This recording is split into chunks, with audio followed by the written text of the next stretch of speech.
नमस्कार विद्यार्थियों, हमने क्लास 9वीं का विज्ञान का लेसन पूरा पढ़ दिया है। आज इसके हम प्रश्न उत्तर करते हैं। तो इसका जो पहला प्रश्न है कि सेल्सियस इकाई में परिवर्तित करें। जो मान दिए हैं केल्विन के, इसको किस में चेंज करना है? सेल्सियस इकाई में। तो इसका जो आंसर आएगा, हमें पता है कि जब केल्विन को किस में बदलें? सेल्सियस में बदलें, तो क्या करना पड़ता है? -273 करना पड़ता है। कितना घटाना पड़ता है? 273 लेस करना पड़ता है। तो कितना उत्तर आ जाएगा? 27 डिग्री सेल्सियस। 27 डिग्री सेल्सियस का जो मान है वो 300 केल्विन के बराबर रहेगा। तो ये इसका क्या है? आंसर है। इसी प्रकार से यदि इसको चेंज करें 573 माइनस 273 केल्विन है ये, इसको माइनस करेंगे तो किसका मान आ जाएगा? 300 डिग्री सेल्सियस। तो ये किस में आ जाएगा? 300 डिग्री सेल्सियस में आ जाएगा। इसको उतार लीजिए।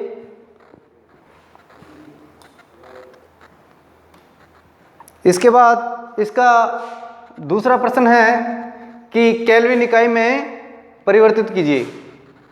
इसका पहला है 25 डिग्री सेल्सियस। हमें पता है कि जब केल्विन में चेंज किया जाता है तो इसके अंदर प्लस के 273 ऐड किए जाते हैं। तो इसके अंदर 273 जब ऐड किया जाएगा तो कितना हो जाएगा? ये 8, 9 और 298 केल्विन।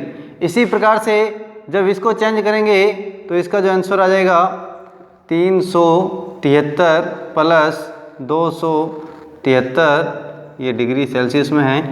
जब इसकी वैल्यू चेंज होगी तो कितना आ जाएगा? ये 6, 14, 6 डिग्री नहीं आएगा, ये सीधा ही केल्विन।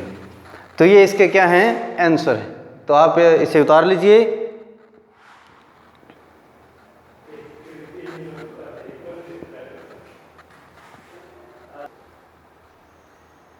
ये इसके पहला, दूसरा, तीसरा, चौथा ये प्रश्न हैं। पहले दो हमने कर लिए हैं। इसके बाद 3 नंबर प्रश्न है कि अवलोकनों हेतु कारण लिखिए।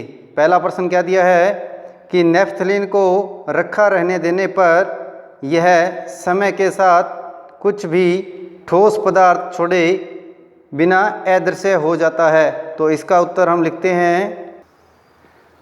तो इसका ये आंसर है, क्योंकि नेफ्थलीन वायुमंडल के वातावरण के संपर्क में आने से इसका उद्रवपातन हो जाता है, इसलिए यह ठोस अवस्था से सीधे ही गैसीय अवस्था में रूपांतरित हो जाता है।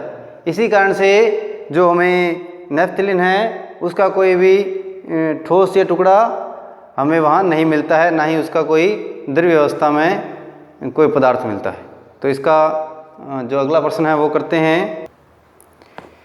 इसका अगला प्रश्न है, हमें इत्र की गंध बहुत दूर बैठे हुए भी पहुंच जाती है। इसका कारण लिखना है। ये इसका आंसर है, क्योंकि इत्र वायुमंडल की गैसों के संपर्क में आकर उसके साथ घुल जाता है। इसी कारण यह वायु के साथ घुलकर हमारे नाक तक पहुंच जाता है। तो यही इसका ठोस कारण है। इसका अगला प्रश्न है कि निम्नलिखित पदार्थों को उनके कणों के बीच बढ़ते हुए आकर्षण के अनुसार व्यवस्थित करें। तो सबसे कम जो आकर्षण है वो किसके अंदर है? तो वो ऑक्सीजन के अंदर है, सबसे कम आकर्षण। उसके बाद जो जल है उसके अंदर सबसे कम आकर्षण है, और उसके बाद सबसे अधिक आकर्षण जो है वो चीनी के अंदर है। इसका अगला प्रश्न है, निम्नलिखित तापमानों पर जल की भौतिक अवस्था क्या होगी? ये नीचे तापमान लिखे हैं 25 डिग्री सेल्सियस, 0 डिग्री सेल्सियस और 100 डिग्री सेल्सियस। इसके अंदर जो 25 डिग्री सेल्सियस है, इसके अंदर जल की भौतिक अवस्था द्रव अवस्था में रहेगा। किस में रहेगा? द्रव अवस्था में। और 0 डिग्री सेल्सियस में यह ठोस अवस्था में बदल जाएगा, अर्थात यह बर्फ बन जाएगा। और 100 डिग्री सेल्सियस पर यह गैसीय अवस्था में आ जाएगा, अर्थात ये भाप बन जाएगा। 6 नंबर प्रश्न है, पुष्टि हेतु कारण दें कि जल कमरे के ताप पर द्रव है, कि जल है वो कमरे के ताप पर द्रव है, इसका कारण सहित उत्तर लिखना है। तो अभी लिखते हैं, ये इसका आंसर है, क्योंकि जल को वाष्प बनने के लिए अधिक ताप की आवश्यकता होती है और बर्फ बनने के लिए बहुत ही कम तापमान की, अतः कमरे का जो तापमान है वो इन दोनों के मध्य होता है, जिस कारण जल कमरे के तापमान पर द्रव अवस्था में रहता है। तो ये इसका क्या है, आंसर है। इसके बाद इसका 2 नंबर जो प्रश्न है कि लोहे की अलमारी कमरे के तापमान पर ठोस है, तो इसका भी कारण सहित उत्तर देना है। तो ये इसका आंसर है, क्योंकि कमरे का तापमान सामान्य होता है और लोहे का गलनांक बहुत अधिक होता है, जिस कारण लोहे की अलमारी कमरे के तापमान पर ठोस अवस्था में होती है। इसके बाद इसके जो अगले प्रश्न हैं कि 200 केल्विन पर बर्फ को ठंडा करने पर 200 केल्विन पर बर्फ को ठंडा करने पर तथा जल को इसी तापमान पर ठंडा करने पर शीतलता का प्रभाव अधिक क्यों होता है? तो इसका कारण सहित उत्तर देने के लिए आप यहाँ से देखिए, ये जो है कि खुले हुए बर्तन में रखे द्रव में निरंतर वाष्पीकरण होता रहता है। वाष्पीकरण के दौरान कम हुई ऊर्जा को पुनः प्राप्त करने के लिए द्रव के कण अपने आसपास से ऊर्जा अवशोषित कर लेते हैं। इस प्रकार आसपास से ऊर्जा के अवशोषित होने के कारण शीतलता हो जाती है। तो ये इसका आंसर है, आप इसे लिख लीजिए, इसका स्क्रीनशॉट ले लीजिए। इसके बाद इसका जो अगला प्रश्न है 8 नंबर, उबलते हुए जल अथवा भाप में से जलने की तीव्रता किसमें अधिक महसूस होती है? तो हमें बताना है कि जल में अधिक महसूस होगी जलने की तीव्रता या भाप में। तो भाप में अधिक तीव्रता होती है, तो आप इसका आंसर क्या लिखोगे? भाप, कि भाप में जलने की तीव्रता अधिक महसूस होती है।